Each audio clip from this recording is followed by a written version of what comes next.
विषय आत्मज्ञान. आत्मज्ञानाची माहिती सगळ्या ठिकाणी काय दिली आहे. नाना शास्त्रम पठे लोको नाना दैवत पूजनम आत्मज्ञानम विना पार्थ सर्वकर्म निरर्थकम ज्ञाने नाही सदृशम ज्ञाने पवित्रम हे विद्यते वगैरे सगळे श्रुती स्मृती पुराण सगळ्या ठिकाणी त्या प्रासादिक ग्रंथ ज्ञानाची माहिती काय दिली आहे. ज्ञाने विना मुक्ती शक्य नाही. ज्ञान हे त्रिकांड 3 मुख्य गोष्टी आम्ही करीत असतो. मग त्यांचे निर्दिष्ट फल आहे. म्हणजे चित्तशुद्धीर्थम कर्म, एकाग्रर्थम उपासना, मोक्षार्थम ज्ञानम. म्हणजे चित्तशुद्धीसाठी निष्काम कर्म करायचं. तर याचा अर्थ काय? निष्काम कर्म केल्याने चित्तशुद्धी होते असं आपण सगळे वेळोवेळी बोलतो. चित्तशुद्धी म्हणजे काय आणि निष्काम कर्माने ते कसं घडतंय होतंय. आपण प्रत्येक जण काम करीत असतो. काम आपले प्रपंच कसे ते म्हणजे एक विशिष्ट नाम रूपात अहम ममात आपण प्रपंचच करीत असतो. म्हणजे आमची बुद्धी त्यामध्ये गुंतलेली असते. आमच्या वासना तिकडे जास्त तेच करीत असल्याने लोभ मोह इत्यादी वाढतात. म्हणजे आपण आपल्या प्रपंचातच गुंतून राहतो अहम मध्ये. मग ते आपल्याला ते जाण्यास होतात. आणि पुष्कळ दुर्गुण मल म्हणजे दुर्गुण, लोभ मोह इत्यादी दुर्गुण आपल्यामध्ये भरलेले असतात. आपण प्रपंचात गुंतून प्रपंच आसक्तीने पण लोभ मोह आपल्यामध्ये भरलेले असतात. हेच मळ. चित्ताचे मळ म्हणजे लोभ मोह दुर्गुण आपल्यामध्ये शिरलेले आहेत. मग ते कशाने जातील?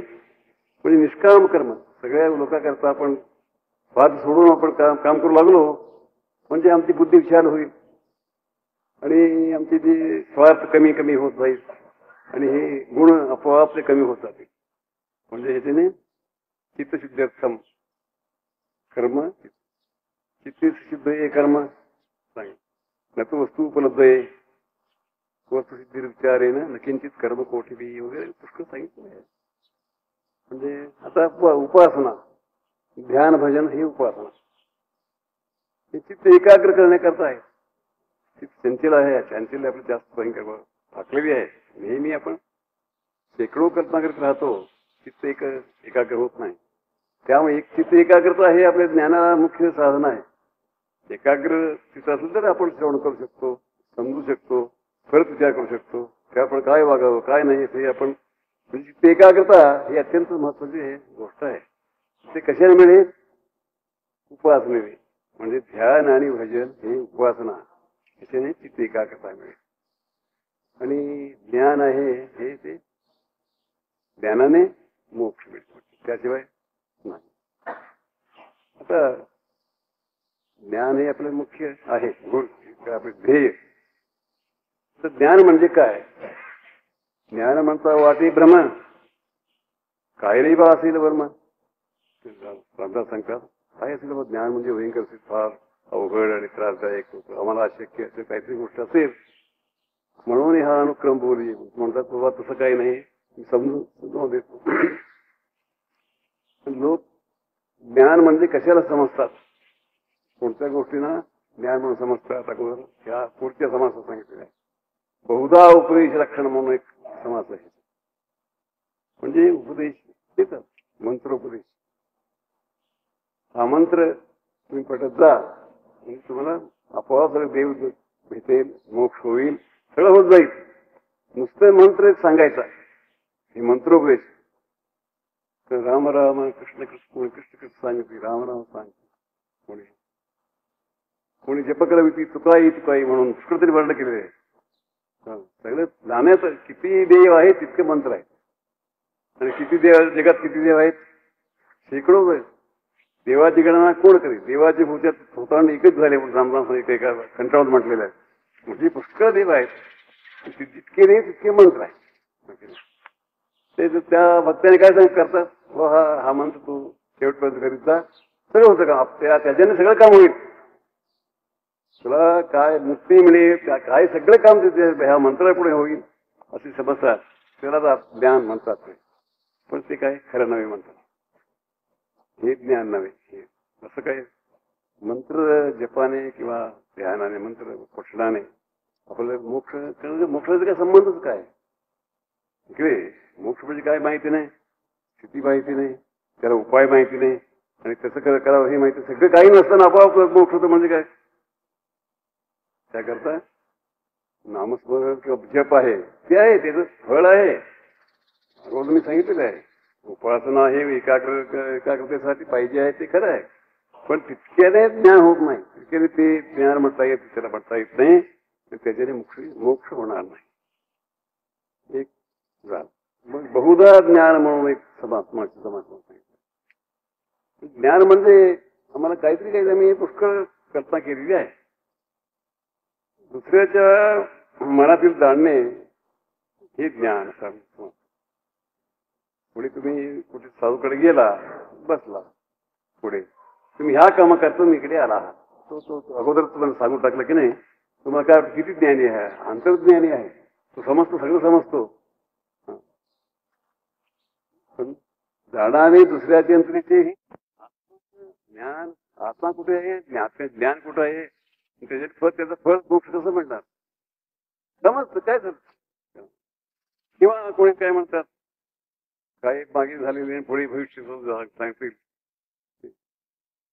असे कोणी असतात. व तू अख्या गावचा, तुम्ही ह्या असं असंच झालं तुमचं, तुझ्या आयुष्यात असंच घडलं वगैरे वगैरे सांगतात. ते पुढे असं होईल असं तेही सांगतात.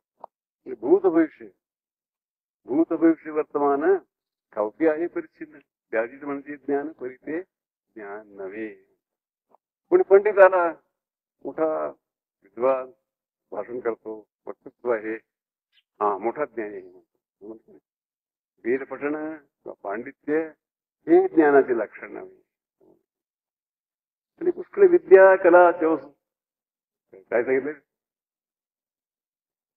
14 विद्या 64 कला म्हणून सांगितले. म्हणजे त्या सगळी जो रामदास म्हटलेलं आहे, अशी व्यक्ती सापडणार नाही. एकाच एक दोन कलेमध्ये ते तज्ञ असतात. पण समजा एक व्यक्ती अशी आहे, 14 विद्या 64 कलेमध्ये सगळ्या कलेमध्ये प्रवीण आहे. 14 विद्याही त्यांना त्यांच्या हातात झालेले, त्याला ज्ञान म्हणता येईल काय? नव्हे म्हणतात. आपण काय म्हणतो, एक संगीत ज्ञानात ज्ञान, एक संगीत मोठं चांगली वाद्य ज्ञान, संगीत ज्ञान, नृत्य कला वगैरे वगैरे, चित्रकला आहे, किती कला आहे, पुष्कळ कला आहे. पण ते आम्हाला काहीतरी विषय दिसलं की नाही, ज्ञान म्हणायचे आपल्याला. काय सवय पडलेले, आमच्या निराळ दिसलं की नाही, त्याला ज्ञान, मोठं ज्ञानी असं म्हणतो. काय ते काय, हे ज्ञानाचे लक्षण नव्हे म्हणतो. पुष्कळ समाज परीक्षा पुष्कळ विद्या आहेत, ते कोणतेही ज्ञान म्हणता येत नाही.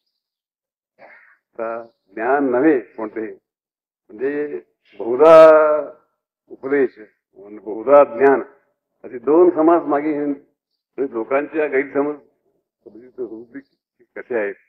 मग ते त्याचे निरसन केलेले आहे. व हे तुम्ही ज्ञान समजता, हे ज्ञान कसं म्हणता येईल? त्याच्याने तुम्हाला मोक्ष मिळण्याचे काय, त्याला संबंधच काय समजेल. मग आता एक भविष्य सांगतो, बरं आहे, भविष्य आपल्याला माहिती नाही म्हणून बरं आहे. आम्हाला तो भविष्य एकाने सांगितलं, बाबा तुला मरण आहे, 2 वर्ष तू भरशील. आतापासून तो दिवस मोजून लागेल. मग मरण आलं माणसाला किती दुःखी होईल की नाही. म्हणून माहिती नाही, बरं छान आहे, चांगलं आहे. माहिती असते काही, भविष्य ज्ञान असते काही आपल्याला योग्य नाही त्याचा. पण त्याच्याने काय उपयोग, काय घडतच आहे. तू जर ती घटना तू जर पालवीत नसेल, निरसन करू न शकशील, मग ते नुसतं सांगून काय उपयोग आहे? म्हणजे एकच सगळ्या सांगण्याचं एकच बदलात काय, म्हणजे ह्या सगळ्या गोष्टीला ज्ञान म्हणता येत नाही. ज्ञान म्हणजे काय, ह्या समाजाने विस्ताराने सांगितलेलं आहे, थोडक्यात सांगितलं. ज्ञान म्हणजे आत्मज्ञान. नुसतं ज्ञान एक शब्द आहे, त्याच्याने काही अर्थ होणार नाही. कारण काय, तुम्ही काय लगेच विचार ज्ञान म्हटलं की कशाचं ज्ञान म्हणून विचारायला की नाही. नुसतं ज्ञान म्हणलं का तुम्हाला काहीतरी अर्थ होईल काय. नाही, कशाच ज्ञान. ज्ञान म्हणजे काय. ज्ञान म्हणजे समजणे इतकंच आहे. समजून घेतले नाही तर तुम्ही मुक्त व्हायला सांगितलं. कोणी सांगितले काय समजून घेतात म्हणतोय त्याचा प्रश्न उद्भवतो की नाही. म्हणजे ज्ञान म्हणजे कशाचं ज्ञान. आत्म्याची आत्मज्ञान. आत्मा म्हणजे कोण. स्वतः आपण. शब्द मला माहिती आहे की नाही. आत्मसंरक्षणार्थ आम्ही बंधू परवानगी मागतो. ओके. आम्ही अर्ज लिहितो त्यामध्ये काय म्हणजे तो आत्मसंरक्षणार्थ मला बंधू परवानगी आपण द्यावी. आत्मा स्वतःच्या संरक्षणासाठी. आत्मा हे स्वतः दुसरं काही नाही. काही मोठं असं काही नाही. आत्मज्ञान म्हणजे स्वतःच ज्ञान. जाणावे आपणाशी आपण. ज्ञान म्हणजे आत्मज्ञान. पहावी आपणाशी आपण. या नाव म्हणजे आपणामध्ये काय भरलेलं आहे. काय विशेष महत्व काय. आपल्याला जाणलेले मोक्ष होत म्हणून तुम्ही सांगता होतो. ते कसं शक्य आहे असं वाटलं की स्वतःला आपण आम्हाला माहिती आहे मी की माणूस आहे आमच्या गावचा आहे नामाचा आहे म्हणजे असा उद्योग करतो वगैरे वगैरे आहे. मला माहिती आहे मला माहिती आहेच की.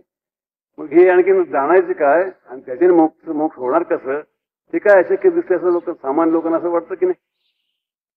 तसं नाही. फार रहस्य आहे म्हणतात मूड आहे. हे त्याने ज्ञानी पुरुषोदे शास्त्र ज्ञानी सगळ्यांनी मिळून असा एक शोध लावलेला आहे. तू म्हणजे तू आज दिसतोच हे तुझं काय खरं स्वरूप नाही. तू खरोखर तू कोण आहेस. तू फार मोठा आणि अमर अजय अमर आत्मा आहे. आत्मस्वरूप आहे. तुझं स्वरूप हे दिसत हे तुझं स्वरूप खरं स्वरूप नाही. तुझ्यामध्ये आपण प्रत्येकामध्ये आपण म्हणून कोणी आहे की नाही. न सांगता न विचार करता आपल्याला आपोआप एक निश्चय आपल्यामध्ये आलेला आहे. मी आहेच आहे. दुसऱ्याबद्दल संशय आहे पण स्वतःबद्दल संशय कोणाला आजपर्यंत कोणाला काय उठला नाही. म्हणजे मी आहे की नाही असं कोणी हे करेल काय. आहेच की असं उद्गार येतो की नाही. कोणी संकटात असला त्याला आम्ही काय सांगतो मी आहे की. मी आहे म्हणण्याला काहीतरी विचार करावा लागतो. काहीतरी परंपरा लागतं काय. प्रत्येकाचा निश्चय नाही आहे. मी आहेच आहे. कसं आहे केव्हापासून आहे. आहेच आहे. शरीराच्या सगळ्या अवस्थेमध्ये 3 अवस्थेमध्ये जागृत स्वप्न सुषुप्ती आहे. सुषुप्ती आहे आहेच आहे. सुषुप्ती नाहीच झालंच का तू. कारण उठल्यावर असं काय सांगतो मला गाढ आराम झोप लागली म्हणजे आरामी त्याचा अनुभव घेऊन तुम्ही सांगतोस. आठवून सांगतो काय नाही नुसतं सांगतो. म्हणजे सुषुप्तीच तू होता. स्वप्नामध्ये तर होतात. जागृत स्वप्न भूत भविष्य वर्तमान 3 काळामध्ये आणि बाल्य यौवन वृद्धाप्यामध्ये हे सगळं 3 अवस्था 3 काळ 3 आहेत. त्या सगळ्यामध्ये तू एकच रूपाने राहिले आहेस. लहान असताना मुलगा असताना मोठा तरुण झाला असताना म्हातारा झाला असताना तू काय बाल्य यौवन आणि वृद्धाप्य तुला अवस्था तुला काय आलेलं नाही की तो प्रत्येकाचा अनुभव आहे की नाही. बघा आम्ही शरीर जसं स्थित्यंतर पावतो की नाही तसं आमच्या अनुभवात स्थित्यंतर झाले काय कोणाला तरी सांग. लहान असताना एक माझा अनुभव निराळा होता. मी मोठा झाला अनुभव मोठा झाला. आता कमी कमी होत जात लागलेलं आहे. मी वृद्धाप्य कमी शरीर होत चाललेलं आहे. माझा अनुभवही कमी कमी कमी कमी होत चाललेला आहे. कोणाला तरी वाटतं का काय कधीही नाही. आहेच आहे. म्हातारा तरी मी आहेच आहे. तारुण्यामध्ये कसं तसंच आहे तसं वाटतंय काय तर प्रत्येक आम्ही प्रत्यक्ष गोष्टी बघितल्या की नाही मग शरीर हे निर्जीव झाले असते पण त्याचं काही अनुभव त्याचा मन निर्जीव झालं नसतं. मी तो काय म्हणतो आणखी जगेन आणखी कामं करेन असं तो कशाच्या आधारे म्हणतो तो त्याचा अनुभव तसा आहे म्हणून. अनुभव काय ते शरीराबरोबर क्षीण झाले नाही ते काय कमी झाले नाही. अनुभव आहे ते सारखं राहिलेलं आहे 3 काळामध्ये त्रिकाळी अनविच्छिन्नपणे. म्हणजे तिला मध्ये मध्ये थोडं कमी जास्त किंवा कमी नाही झालं होतं परत हे निर्माण झालं असं अनविच्छिन्नपणे एक सारखं एकच अर्थ की सगळ्या काळामध्ये अखंड आपल्यामध्ये जी वस्तू आहे ते तुझं स्वरूप आहे. सांगण्याचा हेतू काय, तुला जाण म्हटलं तर हे वरती दिसतं की नाही, हे तुझं एक वस्त्र असं कापड असं कपडा तू घातोस की नाही तसं एक समजा. पण ह्याला घालणारा तो तू आहेस, देही म्हणून आहेस तू. देह आणि देही, तू देह काय तू नव्हेस पण देही आहे. म्हणजे देहाच्या अवस्थेचा काही संबंध नसताना आपण एकच तऱ्हेने निर्विकार आणि सत्य तिनिकाली अबाधित असे राहिलेली जी सद्वस्तू सत्य स्वरूप आहे ते तू आहेस.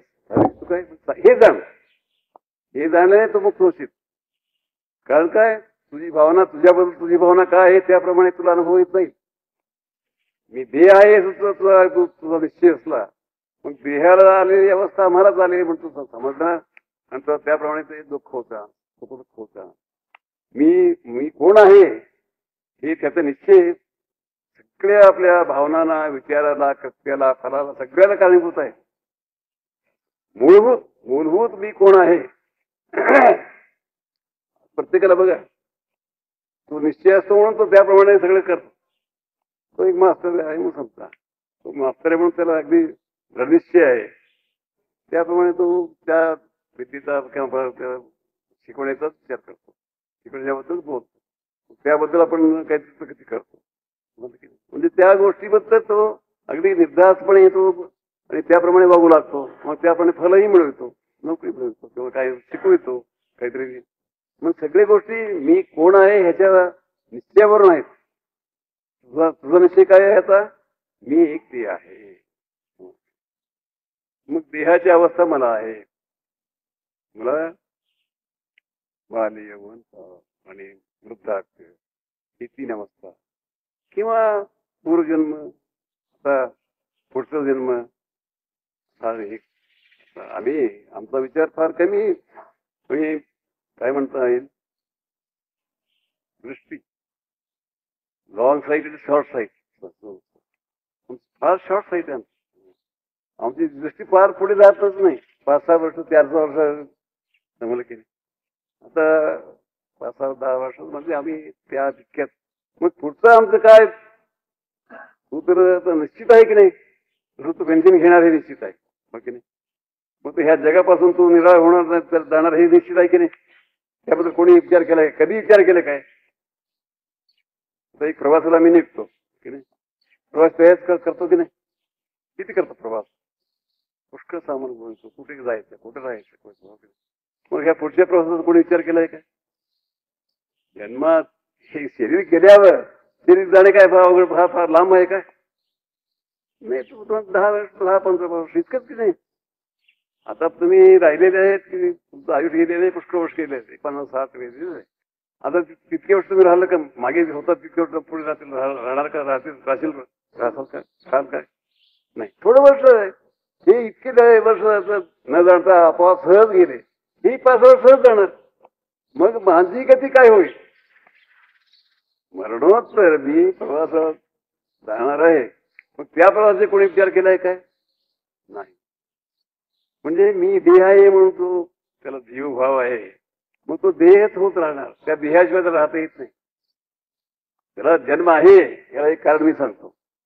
तुम्ही म्हणा पुनर्जन्म आहे हे कशावरून, तुमच्या निश्चयावरूनच होतात. तुम्ही काय समजता, आता देहाशिवाय मी राहू शकत नाही, देह पाहिजेच मला, मला अस्तित्वाला देहाशिवाय दुसरा मार्ग नाहीच नाही, देहच आपण धारण केलं पाहिजे अशी जर तुमची धारणा आहे, मग तुमच्या मरणानंतर सुद्धा एक देहच बघणार तुम्ही.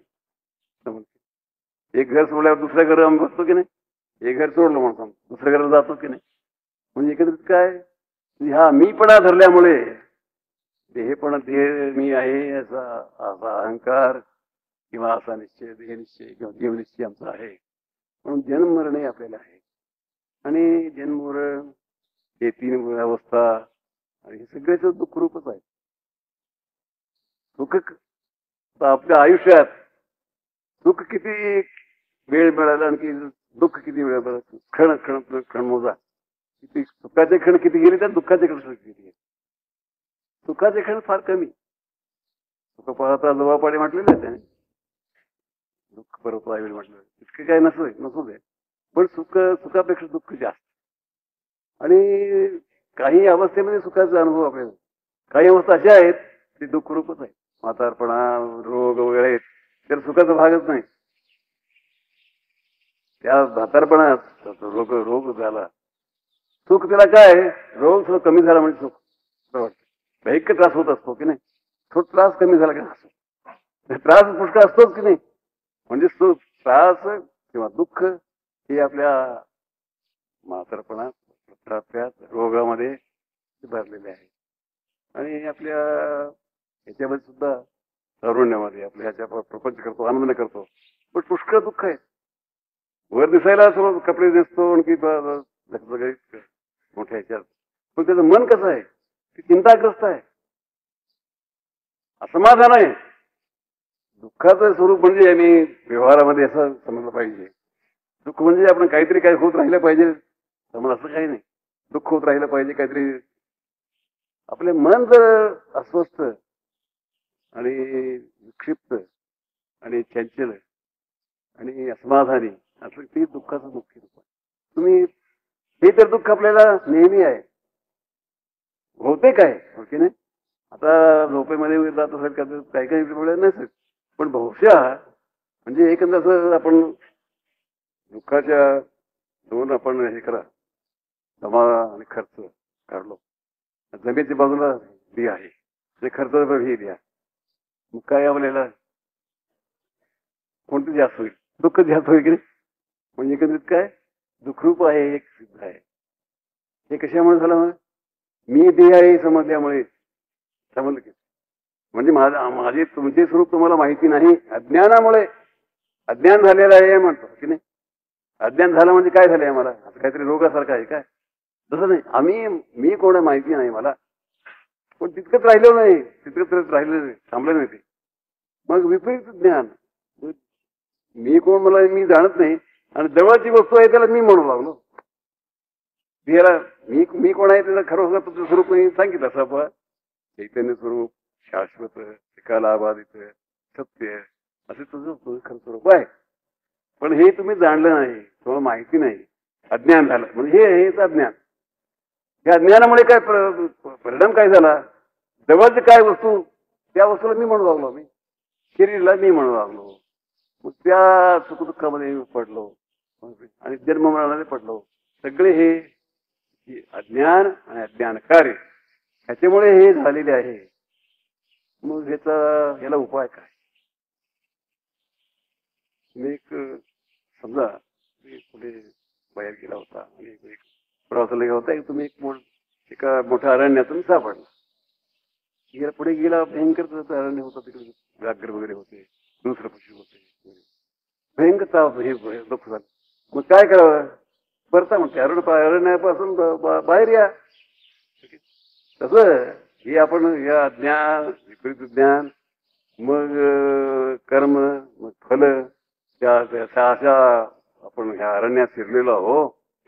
मग फिरा म्हणतात, फल सोडा, कर्म सोडा, खरं समजलं की नाही, शरीर भाव सोडा, आणि तू असं तुम्ही परतला अरण्यात. ह्या अरण्यात हे जे एक अरण्य समजा काय आपलं प्रपंच आहे, आणि रामदासांनी पुष्कळ हे केलेलं आहे, ते धामीळ गळा, वासनारोपी धामीळ गळा, हे प्रपंच म्हणजे पुष्कळ वर्णन केलेलं आहे. आणि अज्ञानामुळे या प्रपंचात आम्ही आलो आणि दुःख भागी झालो. दुःख आपल्याला नको आहे, मग काय त्या अरण्यातून आपण बाहेर पडलं पाहिजे. या अज्ञान आणि अज्ञान कार्यामुळे कर्म, कर्मामुळे फल, असं ते एक सापडी आहे, आपली एक परंपरा आहे. त्यामध्ये आपण दुःखी झालेलो आहोत. हेच बंधन झालं म्हणजे काय म्हणलं, बोलण्याची रीत आहे, बंधन झाले असं म्हणतो की नाही.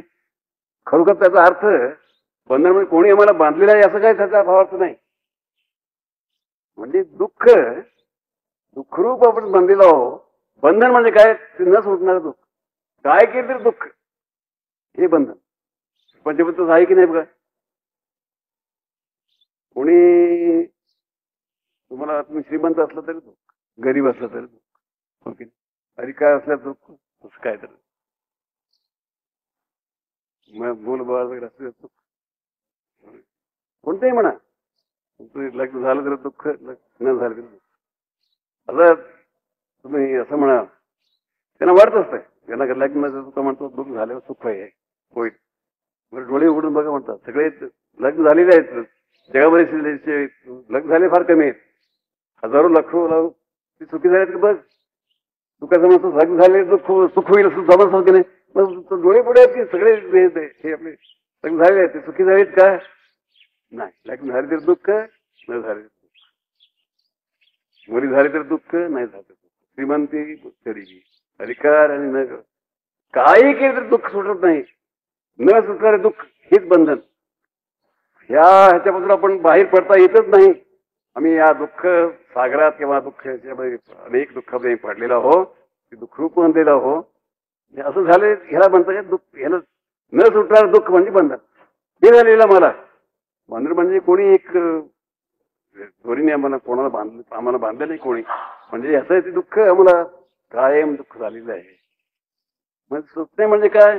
हे दुःख नाहीच होणे, हे सुटणे.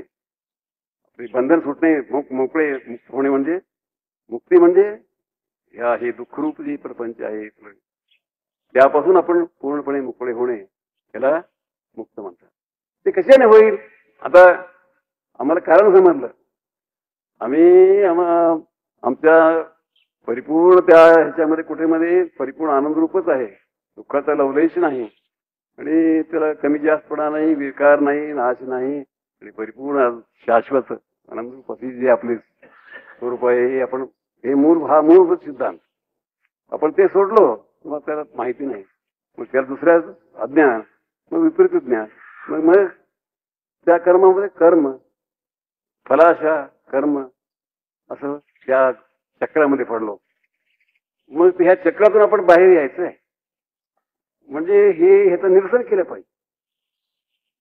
हे ग्रहण केलेलं आहे की नाही त्याचा त्याग केलं पाहिजे. काय काय तुम्ही ग्रहण केला त्याचा त्याग म्हणजे फलाशा, फल मुख्य शेवटी काय फल, सुखरूपी फल. सुखरूपी फल म्हणा, आहे थोडं सुख, पण दुःखरूपी फल पुष्कळ जास्त दुःख आहे. म्हणजे दुःखरूपी फल आपल्याला नको आहे. मग त्याला कारण काय? कर्म. कर्माला कारण शरीर, शरीराला कारण काय? आज्ञा. असं ते मग आपण त्या प्रापंचिक उपाधी ते सोडा आणि फलाशा, फलाची कल्पना, मग फल मिळवण्याकरता आम्ही कर्म करावं लागतं की नाही. असं आता समजा घडीवर काय आम्हाला फलही काही नको, फळाचं नको, कारण हे आपण बघितलं आम्ही त्या दुःखरूपच आहे किंवा घेऊन काय करायचं नको, फळही आपण निरसन केलं. मग कर्म त्या कर्म फल मिळवण्यासाठी कर्म करायचं ते सोडून द्या. कर्माचे संबंध टाक. कर्म करणार काय? कशाने कर्म? कोणत्यामुळे कर्म केलं? शरीरामुळे कर्म केलं. शरीर आहे, शरीर भावी सोडा म्हणतात. म्हणजे विसरा काही वेळपर्यंत. आता आम्ही सांगतो की अजिबात सोडणे म्हणजे काय? मनातून काढून टाकणे, ह्याला सोडणे अर्थ की नाही. मनातून फलाची कल्पना सोडवा आणि कर्माची कल्पना सोडा, शरीराची कल्पना सोडा आणि बघा तुम्ही कोण आहात. आम्ही परत येऊ लागलो ओके नाही, शरीरापर्यंत पोहोचलो. मग आता कोण आहेत बघ. शरीर तू नव्हेच. शरीर हे पुष्कळ कारणाने आपण सिद्ध करू शकतो. अत्यंत मलिनो देहो तेही अत्यंत निर्मला, अत्यंत घाणेरड हे शरीर आहे ओके नाही. तू कसं आहेस? अत्यंत शुद्ध आहे. म्हणून इतक्या घाणेरड शरीर राहून सुद्धा तुला काय, तुझा अनुभव काय? घाणेरड अनुभव नाही, शुद्ध आहे मी. मी डोळ्यात आहे, कोणी शिवू नका मला, शुद्ध आहे असं म्हणतं की नाही तुम्ही. म्हणजे अत्यंत मर्यादे, अत्यंत शुद्ध तुम्ही आहात. हे जड आहे, तुम्ही चैतन्य रूप आहात, ज्ञान रूप तुम्ही आहात की नाही. जाणणारे ज्ञान रूप तुम्ही आहात. कोणाला शिवी दिली म्हणजे दगड आहे म्हटलं किती राग येतो. दगड म्हटला म्हणजे तू ज्ञान रूप आहेस. हे शरीर जड रूप आहे. हे शरीर विकारी आहे, तू निर्विकारी आहे. तू अनुभव घे, निर्विकार आहे की नाही. बस तुझ्यात काडी इतका फरक झाला काय तुझ्या अनुभवात. तू म्हणून आपण कोणी एक आहो आणि अनुसूतपणे त्या देहाच्या अवस्थेमध्ये राहत आलेलो साधन. मग त्या अनुभवात काही काळीत का फरक झाला काय? नाही. फरक झाला. नाश कुठे होणार? फरक तर विकार तर होत नाही, नाश तर नाहीच नाही. आहे जसा आहे ते स्वरूपाचे वर्णन त्याने काय राहतात काय केले? जैसे तैसे आहे तसं आहे. त्यामध्ये काहीही फरक झाला नाही. असा तुमचा स्वरूप आहे. मग चांगलं काय काय शरीर आणि तू शरीराचे गुणधर्म अगदी निराळे आहेत. हे जड आहे, मलिन आहे, विकारी आहे, नाशवंत आहे, दृश्य आहे. माझे म्हणून मी तू बघणारा तू आहेस, हे शरीर दिसणार. माझे म्हणतो तू मालक आहेस, हे तुझे बाजे पडणारी एक वस्तू आहे. माझे आणि मी एकच होत कधी होतात काय? मी निराळा आणि माझे निराळ, हो की नाही? माझं घर आहे म्हणून तू म्हटलं, तुझं घर म्हणजे तू कबूल करशील काय? माझा कुत्रा म्हणाला, तूच कुत्रा म्हटल्यावर किती राग येईल? माझं हे निराळ, मी निराळ. शरीर माझे म्हणतोस म्हणून आणि इडम त्वाम हे म्हणून दाखवतोस. हे म्हणून दाखवण्याला वस्तू जो असतो ते दाखविलेली वस्तू तो होऊ शकत नाही. हे शरीर म्हणून दाखवितो म्हणून ते पुष्कळ कळला नाही. विचार केअर करू लागला म्हणजे ह्याचा काय आम्हाला संबंध नाही. आणि याचा अनुभव दोन अवस्थेमध्ये असतो. जागृतीमध्ये याचा अनुभव आहे, स्वप्नामध्ये आणि सुषुप्तीमध्ये आहे काय? झोपेमध्ये तुमचं शरीराचा अनुभव काय? तुमचं शरीर नसतात शरीर, आणि स्वप्नामध्येही नसतात. तुझं एक शरीर काल्पनिक काहीतरी चालू असतो की नाही. स्वप्न तीन अवस्थामध्ये एकच अवस्थामध्ये तुला भास होणार आहे हे शरीर आहे. सगळ्या कारणाने तू शरीर नव्हे स्वभाव. मग तू बघ मग कोण आहे तू? अंतर्मुख कोण बघ. याला इतकंच काय पाहिजे? सूक्ष्म बुद्धी पाहिजे याला की नाही. मग कोण आहे असेल मी असं विचार कर. मग तो विचारला सद्गुरू विचारल्यावर तू देह नाहीस मग तू कोण असशील? तू विचार करून सांग. तो इंद्रिय मी आहे म्हणून लागला. इंद्रिय कसं होऊ शकत नाही. डोळे वगैरे निराळे आहेत. तू असलं डोळे तू असतास मग डोळे गेल्यावर तू गेले पाहिजे. तू जातोस काय? डोळे जाऊन राहतो, कान राहून राहतो, सगळ्या तरणे एकंदरीत हे इंद्रिय नव्हे. आणि मग काय राहिलं आता? बुद्धी किंवा मन बुद्धी एकच आहे. कार्य परत्वाने ते निराळे दोन शब्द आले. निश्चय करतो अंतःकरण.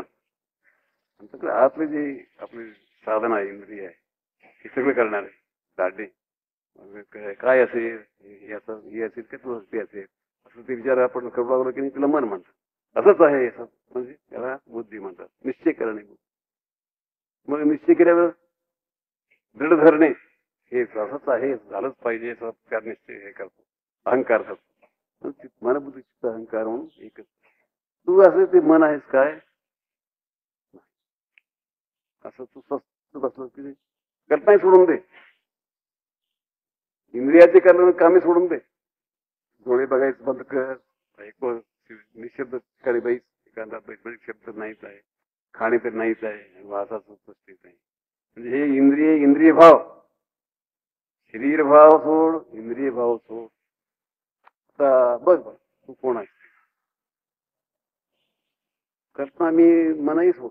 कल्पनाही सोडून मग सांग बाबा कोण आहेस तू? का सांग. सगळं नाहीच केल्यावर निरसन करीत गेला. अगोदर काय जग सोडला, अगोदर विषय सोडले, समोर की नाही कर्म सोडले. मग नंतर हे इंद्रिय शरीर इंद्रिय आणि मन हे सगळे आपण निरसन करीत करीत करीत गेलो. मग आता काय राहिलं?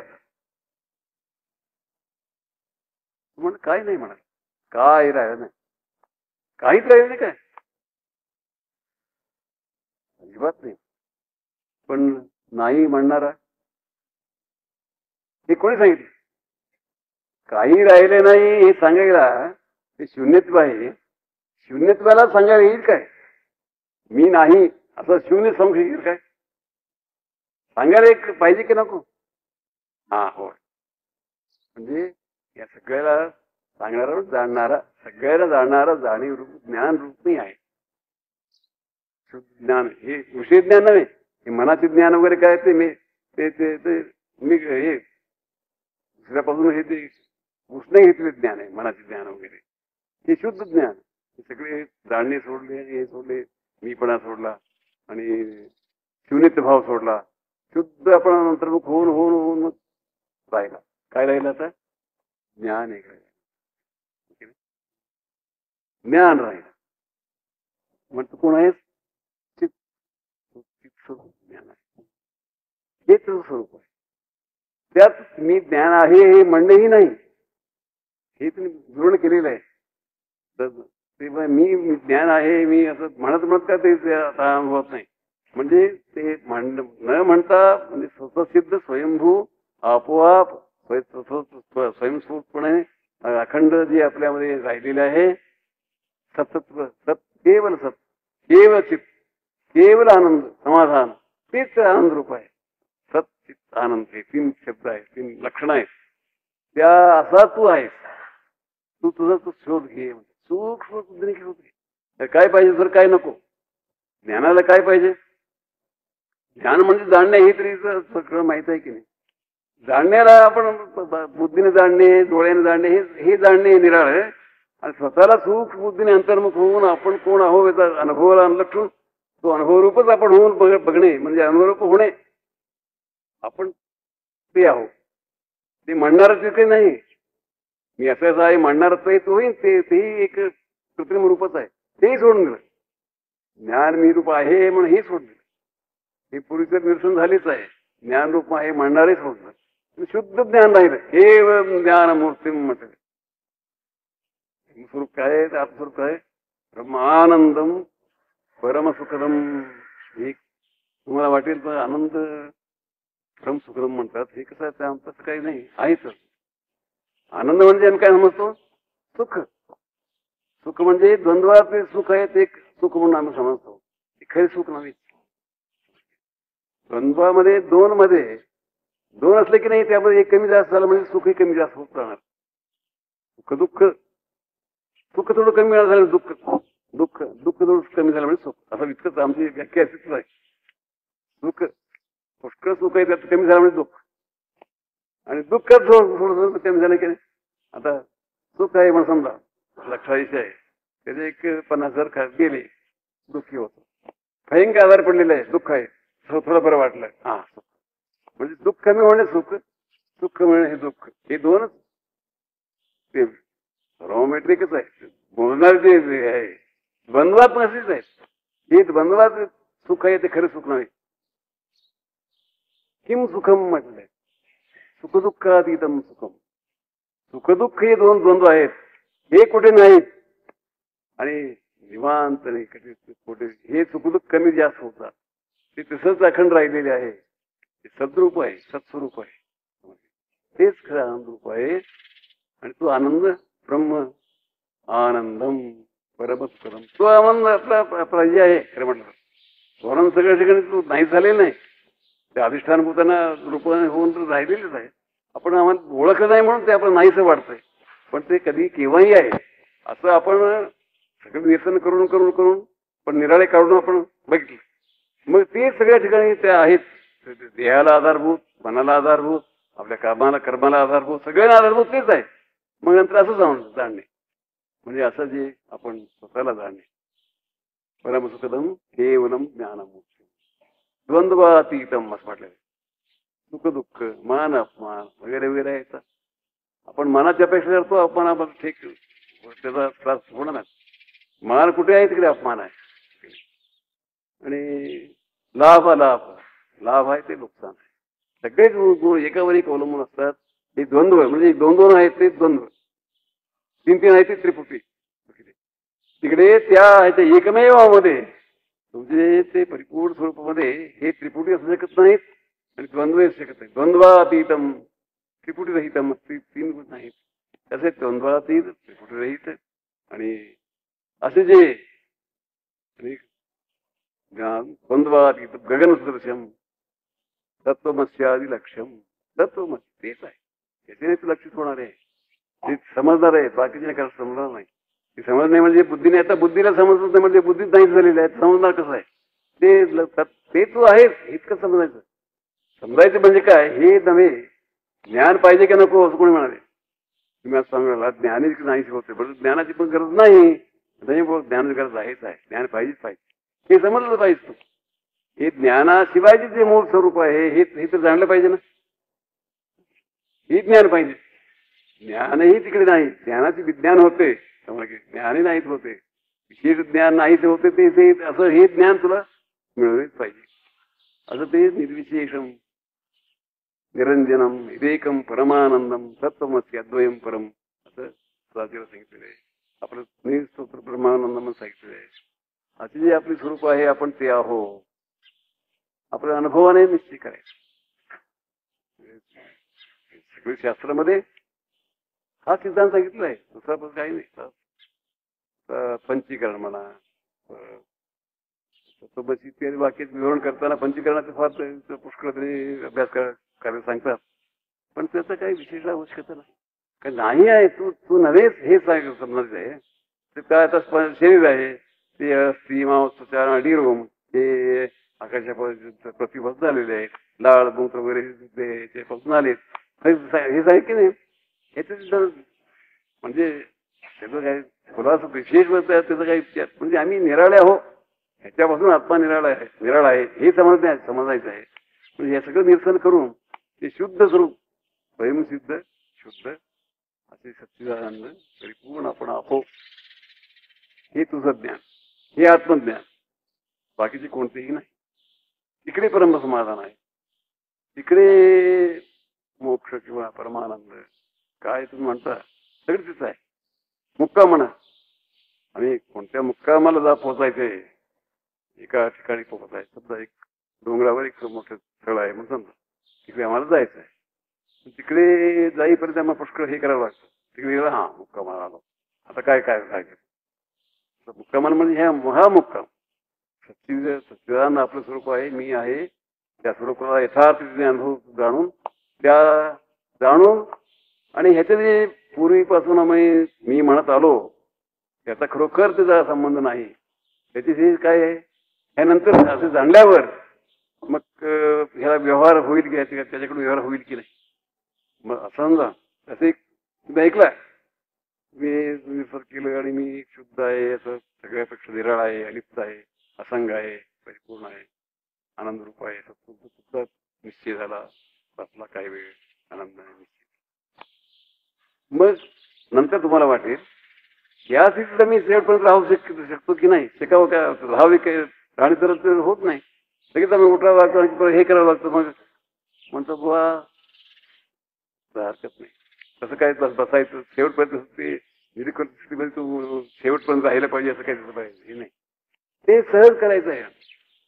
ही स्थिती याचा अधिष्ठान किंवा ह्याचा आधाराने पण ते कायम त्याची जागृती ठेवून आपण सहज व्यवहार करायचा आहे.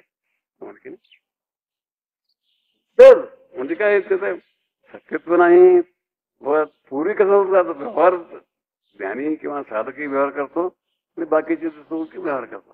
काय फरक आहे, ते सगळे व्यवहारावर सगळे अवलंबून राहतात. ते लाभ आणि किंवा मान अपमान हे खरं आहे. किंवा मान केव्हा मिळेल त्याची आशा करीत राहतात, पैसे गोळा करीत राहतात, मिळाले तर दुःख होते त्यांना. म्हणजे त्यामध्ये अडकून त्यामध्ये सुखदुःख पावत सत्य मानून त्याचा परिणाम आपण भोगत तेच राहतात. हे तसं नाही. हा कसं करतो सामान्यपणे, हे काही सत्य नव्हे. ही काय मी व्यवहार करतो हे मी रूपाने व्यवहाराला मी लागतो की नाही पाहिजे त्या रूपाने व्यवहार करतो. पण खरोखर एक माझं स्वरूप नाही. खरोखर मला मी म्हणजे असा निराळा परिपूर्ण आहेच आहे. हे नुसतं दिखावं आहे, सहज आहे, पण त्याचा उपाधी आहे, हे आहे, पण हे ते राहणार. राहू दे, मिळालं तर काही ते माझ्या सुखाला काही होत नाही. लाभाने लाभ हानी झाला तर माझं काही अनुभव नाही. ह्याचं काय निश्चय आहे, मी परिपूर्ण स्वरूप आनंद रूप नाही आहे. काहीतरी बाहेर नुकसान झालं मग समजा, मग ह्याच्यातून ह्या स्वरूपातून काही कमी होईल काय, मी अखंड राहिलेलंच आहे. मग गेले तर काय नुकसान झालं तरी काय वाटणार नाही, लाभ झाले तरी काय न प्रहर्षित प्रियम प्राप्य नवदित प्राप्तीच्या प्रियम अप्रिय किंवा प्रिय हे सगळं त्याचं काहीच महत्व वाटणार नाही. सहजपणे करतो. उदाहरणार्थ एक मोठा माणूस असतो, मुली खेळत असतात. ते म्हणतात बाबा ये मला खेळावर आमच्या बरोबर ये म्हणतात. गोट्या वगैरे तो विनोदासाठी खेळायला जातो. मग तो खेळतो, गोटे मिळवतो वगैरे सगळं करतो त्याच्याबरोबर. गोटे मिळाले मिळायचं फार आनंद होईल काय त्याला, किंवा गोटे गमावले तर फार दुःख होईल काय, काय सहज खेळायचं, खेळ रूप आहे असं म्हणतो. त्याला महत्व, खरोखर सत्यत्व महत्व, आणि त्याच्यामध्ये आपण संघ, त्याच्या अगदी आपल्या मनाला घट्ट धरून ते त्याचे परिणाम पावणे वगैरे वगैरे जे आपल्या मूळ पुढच्या समाज ह्याच्यात अवस्थेत असतात सगळे घेतले. तर काय, तसं एक उदाहरण आम्ही देता येईल. काय, एक पक्षी असतो, तो एक फांद्यावर बसलेला असतो की नाही. तो आनंद, ते काय वारा सुटल्यावर ते फांद्या साडून लागतो. तो आणि तो धोके घेत राहतो. तो त्याला भीती नाही, पडेनाची भीतीच नाही त्याला. तो बसलाय तिथं, त्या दिसायला त्या फांद्यावर बसलेला आहे. तो पंखाच्या आधारावर आहे. तो स्वतःच्या पंखाच्या आधारावर बसलेला आहे. काही पडलं तर मी उडून जाईल, हो की नाही. त्याचा काही परिणाम नसताना जसं आपण पाहतो तसं सहज आनंदाने लीला रूपाने, खेळ रूपाने, सहज रूपाने त्याचाच आनंद आपण भोगणे, इथले आपण जो आहे मुलात आहो त्याचाच आनंद घेत हा राहील. म्हणजे एकंदरीत आत्मज्ञान म्हणजे काय या समाजात सांगितले आहे. इथे विवरण करून स्वतःचे जे आपण जीव आहे, मी कल्प आहे, क्षुद्र आहे, नाही महान आहे. तू क्षुद्र आहेस म्हणतोस ना, तू क्षुद्र नाहीस, महान आहे. तू दुःखी आहेस म्हणतो ना, तू दुःखी नाही, तू परमानंद रूप आहे. दुःख तुला संबंधच नाही. तुझ्या स्वरूपात दुःखाचा लवलेश, दुःखाचा संबंध पोचतच नाही. परिपूर्ण सुखरूप तू आहेस. मी सुखरूप आहे असा तुझा अनुभव किंवा त्याचा जागृती तुझ्या असली म्हणजे दुःख येतील काय, दुःख आपोआप जातील. त्याला थोडं प्रत्यय येईल, तो मिथ्याच, त्याला काय महत्व देत नाही. त्याचं काय उगाच शिकाव आहेत, खरे नाहीत. म्हणजे असं सगळ्या सुखदुःखापासून आणि मान आपण द्वंद्व किती आहेत ते आम्हाला दुःख देणाऱ्या जगात आपल्या प्रपंचात द्वंद्वच आहेत. त्या सगळ्या द्वंद्वापासून तो अलिप्त राहतो आणि दुःखातीत आणि परमानंदावर निमग्न राहतो. तो मुक्त होतो. म्हणजे आत्मज्ञान म्हणजे ह्याला म्हणतात. एकंदरीत सांगण्यात येईल काय त्या समाजातला काय भाव आहे. पुष्कळ मोठा समाज आहे, तेवढ्या तर मोठे आहे. म्हणजे त्या सार सांगितलेलं आहे. तर हे ज्ञान आपण प्रत्येकाने म्हणजे आपल्या आनंदाचा किंवा आनंदाचे निधी म्हणा, आनंद गठ्ठा, आनंदाचे जाहीर म्हणा, ते आपल्यामध्येच आहे. आपणच आहो. आनंदरूप होऊन आपण अल्पसुखा करता मी भीक मागतो म्हणजे काय, राजा असून भीक मागतो तसा प्रकार झालेला आहे. परिपूर्ण सुखरूप आनंदरूप तर माहीत नाहीत का. मी राजा आहे माहीत नसल्यामुळे तो भीक मागू लागला. तर आम्ही आत्मा असे परिपूर्ण परमानंद रूप, नित्यमुक्त आणि असे त्रिपुटी रहित किंवा म्हणा परिच्छेद रहित, खलकाळ परिच्छेद रहित असं आपण परिपूर्ण आत्मस्वरूप आहो असून सुद्धा मग आपण भीक मागतो. सुख मला परिपूर्ण सुखरूप आहे आणि थोडं सुख आहे भीक मागतो.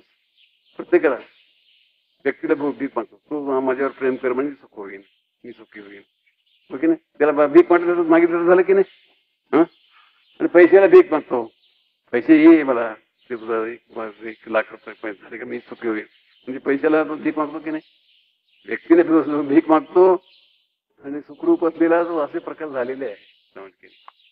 आता आपण जाणलं की नाही मग तो राजा राज्यपती असता सहज ते चालते म्हणतात. आपण असा नित्य नेहमी अखंड आनंदरूप पण राहायचं हे ज्ञानाचं सत्य, हे ज्ञानाचं फळ प्रयोजन म्हणतात. हे फळ आहे, हे मोठं फळ आहे. नेहमी आनंदी राहणे. आत्मन्यैव आत्मना तुष्टः, स्वतःमध्ये स्वतः आपण परिपूर्ण आनंदी राहणे हे ज्ञान झाल्यावर राहता येतं, नाहीतर राहता येणार नाही. मीच आनंदरूप आहेच आहे. आनंद मिळवायचा नाही. आता काय करायचं, काय करावं म्हणून विचारले. करायचे नाही सोडायचे म्हणतात. सगळे सोडून दे म्हणजे आनंदरूप राहशील. परमार्थामध्ये विशेष काहीतरी करायचे असेल तप वगैरे वगैरे पुष्कळ तर दान तप वगैरे तीर्थाटन पुष्कळ कष्टाची असतात ही सुद्धा कष्टाची असतात कायच करावं म्हणतात बाबा तसं नाही म्हणतात इकडे उलट प्रकार आहे काय सोडायचं सगळं सगळं सोडून दे मीपणा सोडून दे चुकदुक सोडून दे करावं सोडून दे मिळवावं सोडून दे सगळं सोडून झाल्यावर सोड्यावर मग शिल्लक राहशील नेती नेती नेती सोडून सोडून सोडून सोडून नाही सोडता येत नाही समज की सोडता सोडता सोडणार एक राहतो की सोडता येत नाही तो स्वतःला सोडेल काय सुटेल काय तो अशा आनंदात आनंदरूपच आपण आहो त्या आनंदात नेहमी राहणे ते मुक्त होणे त्याला मुक्ती म्हणतात जसं ज्ञान म्हणजे मी स्वतः त्या तोच मी आहे तेच मी आहे हे संबंधित ज्ञान हे ज्ञान सूक्ष्म ज्ञान आहे आकलन करायचं आहे